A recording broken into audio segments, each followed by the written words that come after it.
welcome to yet another episode of Accidentally Ethnic. I'm here with my baby, my second hire, my child that I brought up into the digital age, Misako Envela. Hello, Misako. Hello. I always think about I would not be in this space if it were not for you. You were the first person to give me a chance. So thank you. No, thank you. It was a pleasure. And one of the best things I've ever done in my career was to bring you into the space because you've done so much.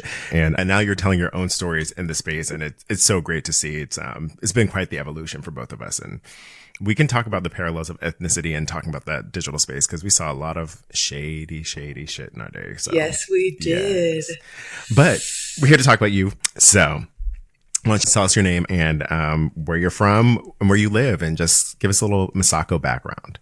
Okay, well, thank you for having me on. My name is Misako Envela. I'm from Los Angeles, California. Went to high school in Pittsburgh, so I got a little bit of Midwest in me.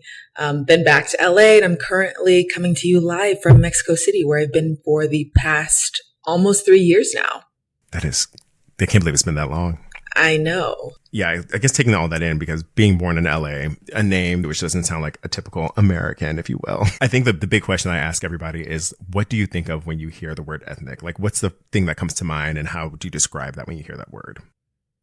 It's funny. It's like when I moved to Mexico City, I actually started having a lot of conversations about the difference between ethnicity and race and which I honestly didn't know what the difference was. And still I'm figuring it out. I think for me, ethnicity or ethnic means I've always associated ethnic with anyone that comes from any person of color. Yep. That's usually the response people give. And it's like that othered that we've always assumed and associated with ethnic. That word, we probably heard it in school or just in passive situations, but I had a bigger meaning. But then, go a little bit more into when you got to Mexico City, what did moving there kind of awaken with you when you start to think about ethnicity and ethnic and what that meant? The awakening, or when I felt the most ethnic, wasn't actually when I moved here. It was when I moved to Pittsburgh, going from LA to a small town outside of Pittsburgh where I was the only ethnic person. That's when I was I became more aware that I was ethnic. Here in Mexico, I don't know. I feel like I was really so embraced. I didn't feel othered the way that I have in other places. So I don't know if that's the answer you were looking for. Girl, whatever you say is the right answer. This is about you. It's not about what's right or wrong. Look, the textbook definition of ethnicity is your culture, your religion, your upbringing. So even though you felt othered when you went to Pittsburgh, it's not because of your ethnicity. It's because of those people. Yeah, that's what I'm learning and processing now years later. You don't realize how much of an impact that has on you. And you think there's something wrong with maybe the way you're presenting yourself or acting. And then with more information and conversations, you're oh, actually, no, that was very traumatic. Yeah. Yeah. For sure. And I mean, it's interesting because, I made the joke, your name doesn't sound American. It's not a standard English sounding name, but then you look at you and you're a brown person or brownish person of color. So, I'm bringing back your past traumas, girl. No, I love it now. I embrace it now. Yeah. But it's just knowing the significance of your name. And I love that you've gone deeper into that and, you just did your recent trip. But do you think that your name and then who you are, just physically, and then being in Pittsburgh, do you think that threw some people off and made them question ethnicity or just people in general? For sure. I think my name has thrown people off my entire life, even getting into Ubers now. They're oh, I didn't expect you to look that way based on your name. And it's a great conversation starter, but it definitely throws people off. I remember when I was in elementary school, there's this boy I had a crush on. My name is Japanese. He was Japanese. And he was basically trying to get me to prove that I was Japanese. And he wrote some characters out that I had no idea what they meant. And he was okay, you say you're Japanese. What does that mean? I'm I don't know. My grandma was born in an internment camp. They stripped us of our culture. So yeah, but it's always kind of been in question and people letting me know oh, well, you don't look that way. I'm okay, but I am. Right. Yeah. And that's like a big thing that I think, especially in this, well, I'm still in America. You're now abroad, but that people defining our ethnicity, defining who we are just off of like their limited view and mindset of that. And that is like, it's a painful thing, but it's an interesting thing because it makes me think that growing up in Pittsburgh, outside of Pittsburgh, did that like enhance your perception of your ethnicity? Or do you think it took things away from you? Do you think it kind of like stripped you of some of that? I think, yeah, moving to a place where everyone looked one way, I stripped myself of those things because I wanted to fit in. I didn't want to stand out. And so, yeah, I mean, it like moving there made it very clear to me that I was different. And then feeling that way, I started to strip myself of the things that made me who I am. And I feel like I'm just now getting to a place where like I'm confident speaking the way I speak and, I don't know, like embracing the things that I like and just not trying to hide certain parts of myself. What do we call it? Code switching. Yeah. I'm so done with that. Good. And it's interesting that you use the word different. You said that you felt different once you moved from Los Angeles to Pittsburgh. What were those things that made you feel different? One, being the only Black person in my class. Also just like my family situation, being like multiracial. There's like so many layers to it. But I definitely like the first was, okay, like there is no one here that listens to the type of music that I listen to, like, that like likes the type of food that I like. And, I felt like I was different for so many reasons. Yeah. No, that's, it is deep because it's so specific to each person. And though you looking out as fully formed adults and going to therapy as we all do, but knowing that, that it's not like, that even though we look out and everybody looks homogenous and that they all have the same experience, that each person has these unique individual dynamics that makes them a little bit different in their own right. But yeah, it must have been really hard to kind of justify that in your mind or make that balance of like, okay, this is where I am. This is how I should fit in. But this is who I am at home and who I really like identify as. Yeah. And it's interesting how you just learn to do that as a kid. Like no one's telling you have to do these things, but and I know so many people who've had the same experience, and it's crazy how we all just like decided that's what we kind of had to do for survival. And it's nice that there's like this kind of awakening and people are talking about their experiences because, there is this guilt. Like as I become more conscious and realize what I was doing, like I feel guilty that I changed who I was to fit in with these people who I didn't need to fit into, but you're just trying to like get by when you're young. Yeah, I probably should do this own episode on myself because, as I identify as like American in general, because coming from an international family of Jamaicans, when I go to Jamaica, I'm clearly not Jamaican. But then there's so much that we lie to ourselves and try to change ourselves to fit in with the vast majority of Americans. And it is almost instinctual that for us to do that. And then the amount of work that it takes to undo that and re-understand like who you are is like, okay, I am both Jamaican and American. It's okay to be both and truly live in that light is definitely interesting. Did you feel like you did that as well? Like a different person at home versus how you were at school growing up or? Yes and no. I think there are definitely more like, more acceptable, normal things that we would do. Like, I mean, little things like, okay, taking your shoes off when you go into a house is a very Jamaican thing. And also I think in a lot of Asian cultures too. But my American friends always thought it was weird that I had my shoes and socks off. Like they thought it was gross. They prefer you wear your shoes inside, which to me was gross. But like doing little things like that or the food that you eat. I know it's like a played out stereotype, quote unquote, but just like we have Korean Jamaican food, but you could never bring that to eat at, at school or oxtail or anything weird like that. You had to have like PB&J or Lunchables or whatever it was. It's those little things that remove your cultural and ethnic identity when you then go into these places just to be accepted. Right. And we are right. That is so dirty to be walking around outside that put those dirty shoes in the house. And also I think about the lunch thing too. Like my mom made these delicious meals that I was like so ashamed to pull out. And I'm like, that PB&J is so sad. It's Why? tired. Why? Why would you rather have a PB&J when you can have some oxtail or just some ackee and saltfish or like, Come I don't on know, now. whatever your mom was baking? Like, yes, so Like much a better. Lunchable is sad. But like not to make fun of how other people were brought up, but I do remember feeling that shame around lunchtime too. That's such I feel like universal experience for. But then, Americans travel abroad and only want the American foods and how much we are like looked down for some of that. Not all of it, because there's a lot of chain food, but okay, we kind of like touched on it in different ways, but how would you describe your ethnicity? I mean, it is very, you said, multi-layered, generational. Like, how would you sum it up? I always just say I'm Black. Like I'm a Black woman. I'm a Black woman who's also Japanese.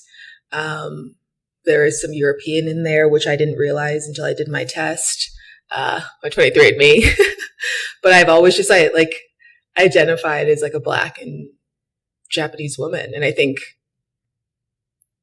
yeah, ethnicity and race is so interesting, right? Because it's like really about how the way people perceive you. Unfortunately, that's the popular, but in my opinion, should be the unpopular version of it, because ethnicity is everything from not only your race, but it is like where you grew up. It could be even socioeconomical. It can be religious. It's more than just that, because identifying as Black is very important, but that is like Black American is different than like Caribbean American, Black Caribbean. And people do conflate the two together of race and ethnicity. Yeah. But, yeah. And then how do you think like your view of just being a Black woman, has that changed like from Pittsburgh to Los Angeles back to LA, now living abroad? Does like that idea of Blackness have a different meaning to you? Or? Yeah. When I say Black, I think African American, right?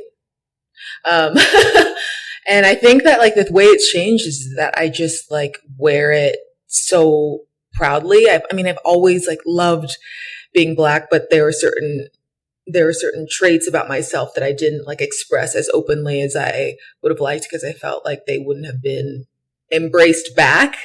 And now I'm just like, this is me. This is how this is who I am. And I also think for the first time in my life, I have a really solid community of Black women here in Mexico City that are like my closest friends. And that is like such a beautiful experience that I feel every Black person needs to have. Like, it's amazing to have friends from all different places, but like having a community of people who have shared experiences and just like see you for who you are. And like even something as simple as like going on a trip and knowing I can put my scarf on at night and like no one is going to question what's on my head, or like, can you help me put some oil on my scalp? These little things that you think don't matter, they really do. Yeah. And I think that's like changed how I am in the world a lot. Yeah. Finding your tribe is definitely a big part of it. And that does come to some of the just truly physical sides of being Black or a person, or just how you can relate to people in those, like you said, those shared experiences. Do you feel now that you're more closely to living your truth as this Black American Japanese woman? For sure. And like, feeling like that I can embrace both sides, just because I don't look like an Asian woman, like, I'm so close to that side of my family. My grandma like is so involved in my life. I do feel so connected to that culture as well. And I think for a long time, it's like, oh my God, I have to prove that I'm this. And because I don't look a certain way, I can't like claim this. Like, no, I'm also a Japanese woman, like it's interesting. And I think growing up in the US makes you question a lot. Cause I think if you would ask I didn't even say American, which is, I think a lot of other places, that's like the first thing that comes to mind. And I feel the most removed from that. From being American. But I am. Yeah. That is interesting. But I think it's easy to do that because this country is made up of so many different cultures and ways to identify that being removed as American, I think just to say it plainly, it's like, we feel like we don't belong. We're othered from it. So it's easy to disassociate from what the quote unquote picture perfect America is. But there's still so much that we do that is very American that we can't run away from. Right. I think it's exactly that. It's like that country has done a very good job at making people that don't look a certain way feel like they don't belong. And yeah, I'm like, fine. Yeah, fine, I'll leave. I want to be here anyways. In the Ireland episode, the guy Stephen, the love of my life, he we miss you, Stephen. No, he was like, the word ethnic, and he said it almost like in his apologies, like Americans and British people make that meaning brown people or non-white people. Yes. So by accident, hence the name accidentally ethnic, we were born in this country where we are now othered by that word or felt othered, Right. but that is not the universal experience. And that does change so much. And I'm now wondering, like, being in Mexico, you know, yes, you found your tribe of like black women, if they're all American or not, but do you think that, is there a more opportunity for, like, say you were to have a child that was born in Mexico, do you think they would feel more ethnically Mexican than Japanese or black? I think in Mexico, the classism is more of an intense feeling here. I mean, obviously there's like colorism and those things as well. This is like an interesting question, and it's something that I think about often, especially in the content I make, because a lot of people ask me what my experience has been as a black woman here, and I always say, like, I have my own experience, but I know it's different for everyone. I'm trying to think. Well, to go back to your question about kids, I would want them to feel like a balance of everything, a mix of everything, and I would try my best to make sure that all sides of them feel nurtured and embraced. I mean, yeah, I definitely have my times where I feel othered, but it's not really that often. And this is like such a loving, there's a lot of love in this place, but I haven't really experienced it. Yeah, no, I think it's okay to make comparisons of some of the negative sides that you've seen in our country and other places, but on a whole, it must be more positive because you've chosen to stay there and actively like building a community and life there. I don't know. Yeah. I also think that Mexico City is like such a melting pot of different cultures. And so maybe that's why it feels like I don't feel as othered as I have in other places. Fair. That's fair. So you recently had a chance to go to Tokyo and some other parts. Yes. For your first time, right? Your first time? Yes. Yes. And somehow I wasn't there. I don't know whose fault that was. Because you were invited. He was invited. Okay. But so I've been to Japan a few times to visit my sister out there. Absolutely love it. But also like know that country is very, very particular about like what is Japanese and who is Japanese. And going there, how did that like make you feel? Did that validate some of your desire to be more Japanese or and identify with Japanese, or did you feel like put off by any of it? Kind of give me an overview of your experience there. I mean, there's just like something so powerful about going back to this place that you wanted to go for so long. That's part of my heritage. And it just, it was like the most magical trip I've ever experienced. I'm going to try not to cry, but it was incredible in every single way. Like from the moment that I like entered the airport, it just all felt right. Everything felt like aligned. I definitely want to live there for at least a year after visiting. Even just like little things, like, I don't know. I've always said that I identify as like more of a listener. I've always been like a quieter person, and being there, I'm like, oh, maybe this is just like, maybe this isn't a bad thing. You know, like I felt like it was okay to be quiet there. It was okay to be a listener. That's something that people have critiqued a lot, especially like people I've dated. And I'm like, that's just who I am. And I felt so understood and seen there. And, but also it felt really warm and people were so lovely. And I did worry about like, am I going to stand out there? Am I going to feel like, are people going to be staring? And I didn't experience any of that. I loved it. I loved everything about it. It just works. Like that's how I've been describing Japan. It just works. Japan works. Listen, there's an exhibit here in Atlanta about the samurai. I saw. Girl, like it. I've always said it and I'll say it again and I say it here, like Japan is that bitch, like never conquered by Europeans, always been kind of independent, did its own thing, like, you know, kind of fucked around with some people, but at the same time, like just its own rich, just like substantive history that's been in one place. And that level of like depth, I think reflects in the people and the culture. And I think like, well, I know there's the feeling you must have gotten when you went because you had your grandmother, your family there, and then to see it all that in real life and make it tangible, it must have been like otherworldly. It was, and there's this concept called ikigai, which basically translates to your reason for being. I literally have it tattooed on my arm. I was going to say, I'm glad you said it first because, you know, I can't pronounce that. So I love the video you did on it, but yes. I love it so much. It's basically the intersection between like what you're good at, what the world needs, what you can get paid for. And what's the last one? Is it what makes you happy? And yeah, what you enjoy doing. Wow. That was important. Yeah, wow. Girl. She said money, so we knew what makes her happy. She's like, I got that. It's just like was so fascinating to me, you know, Okinawa, which is why I went there. I learned about it in a book years ago, and it's one of these blue zones, which is a place in the world with some of the longest living people. And one of the reasons is because they have this concept, ikigai. They all, you know, like feel like they have a reason to get up in the morning and a community. And so I went to Okinawa for my birthday, took a tour to learn about ikigai. It was a full day and spent some time with the elders from different communities. And it was just like, they were also so lovely. We played games and it was just such a beautiful thing to experience in real life. And I felt super connected to that as well.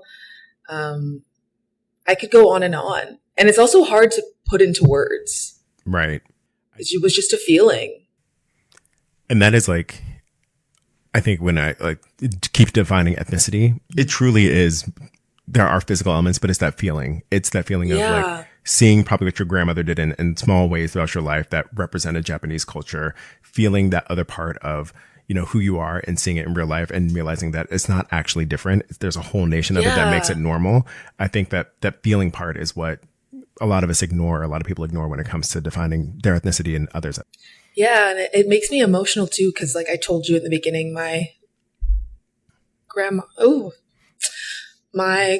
grandparents or great grandparents were moved from Hawaii to an internment camp and my grandma was born there. And so like, once they got out, my grandma, I made a video about her on my channel. She talks about how they didn't even want to like eat with chopsticks, like in the US, because they didn't want to be othered, and like how they also stripped themselves of the thing, like their own, you know, culture, and like to go back and be in a place where people were so proud to be Japanese. I love that like barely anyone spoke English. And like to feel that was like really healing, because it's like, even though my grandma is so proud of where she comes from now and has worked at the Japanese American Cultural Community Center in LA for years, like that's so much pain and history. And I just feel so sad that they ever even had to go through that. Yeah, I mean, I'm getting chills because I know we had the lunchroom cafeteria room othering, but we do have to think about where our families have come from and how much was done to them just because they happen to be born and looking a certain way. And that othering is unnecessarily like real. But it does, at least on a one-to-one personal level, it makes me happy that you're able to fulfill that for yourself. I'm like, we're breaking these cycles. Breaking the cycles, like being able to stand proud and say that, yes, I am Black. Yes, I am Japanese. Yes, I can live in Mexico, speak a different language. All that's still making up your ethnicity as you go on, but still not being ashamed of that or being able to honor that and bring that back and put it into the forefront and use your growing platform to do that too is like, bitch, yes, snap. We're trying our best. And it's nice, you know, you see other people experiencing these things and living their truth. That's why I say the community is so important. Like being around these incredible Black women who like stand so proudly in who they are. That has helped me do the same thing. And which is why I do it online, because I'm like, we don't have to hide these sides of ourselves or shrink ourselves. We can embrace it all. Easier said than done, because when you have multiple layers to who you are, that all becomes a lot. if it is like one-sided, or, you know, like, I don't know, if you were raised in Japan your entire life and you were there for generations, it might be a little bit easier to just stand up being Japanese versus the layers that we have to like do. I think you've definitely touched on it now, but kind of augmenting this one of like, do you think your ethnicity is it ever still defined by people? Do you think you've gotten to that point where you know who you are right now, at least? Or do you feel like you understand who you are enough with that mixing and melding that you can kind of just stand on your own? Yeah, I definitely feel like I understand myself now more than I ever have, especially after that trip to Japan.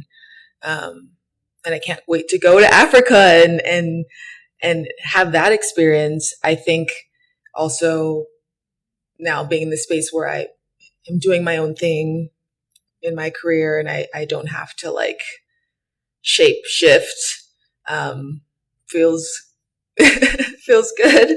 But I mean, it's still very much a part of the industry that I work in, you know, like sometimes I feel like, am I getting this opportunity because you really see my potential or because you need to fill a quota for, you know, people of color in your campaign? Ooh, that part always. Not you making me cry. I know that was great. I didn't do it, girl. I just asked a question. You brought it to the table. I was like, ooh, I know it's gonna happen at some point. I know, but see, it's, you know, this is good because this episode will definitely be a juxtaposition to the drunken ones in the bar that I do, because but it's good because you get like actually got some really good responses out of like Steven and his friend about what that meant too, and like a lot of there was a lot of emotion behind it too. Just like things about like religion and for him seeing other people be othered and just how much that has like played into their culture, into his identity and what that means as he goes forward. It was moving. I definitely got some chills there too. I mean, that could have been the copious amounts of bourbon, but I think it's just interesting to see like how that's changed. And even now, I mean, like you just had a birthday, happy belated. Thank you. And you know, you're maybe just like a third of the way through your life. Do you think that, like, taking all of this into account, like now this recent trip to Japan and pending trip to maybe where your ancestors were in Africa, do you think your identity and your ethnicity, do you think that's going to change at all as you go forward? Or do you think it's going to still be grounded in kind of who little Misako was in that lunchroom, or that little boy challenging her Japanese? I think that, I mean, that little girl will always like be inside me, but I'm fighting every day to like, you know, stand up for her and show her that she doesn't have to prove who she is to anyone. I do think like when I learn the language, like Japanese language, I think that's going to like take me to another level of feeling connected to that side of myself. But that's a really good question. I've never thought about like how my feelings around my ethnicity will evolve. I mean, I think I'm just going to continue to get more comfortable in all the layers. Yeah. I love that you just dedicated to, like you said, learning the language too, because that does open up and unlock so many doors, and you can tap more into that side of you. So maybe it's like less about evolving and more just like solidifying and building a stronger foundation for what's already there. Yeah. Just like taking more time to learn about the history of all these parts of myself. There's an incredible masterclass. Have you seen it? I posted on my story. It's like the Black History focused masterclass that they had on the plane. Yeah. Yes. And even that, like there's a section on language and why we say certain things. And he was like, the example he used was like, you notice when Black people will say like, I'm up in the bed or I'm laid up in the bed. And but like we associate that word, I'm butchering the explanation, but like that word up with like places of comfort. I'm up in the house or whatever. And I'm like, damn, we're taught that the way we speak is wrong, or like improper grammar. It's actually like, no, this is a real language, and it has syntax, and that it has all the different parts of language. Yeah. And it's a dialect. Yeah. Yeah. And the more like I continue to educate myself about those things, it just makes me so much, I'm already proud, but like so much more proud of who I am and where I come from. Good, bitch, because I'm proud of you. I'm proud of you too. I'm proud of you. There's so many layers to you. So many layers. I love it. Well, this has been so insightful. I feel like I know you better than I already did. Thank you for having me on. I'm excited. And now I will turn this around and interview you. Right. Yeah. You should have do an episode where I interview you so you can answer the questions. Yeah, for sure. If you want. I would love that. I would love. Yeah.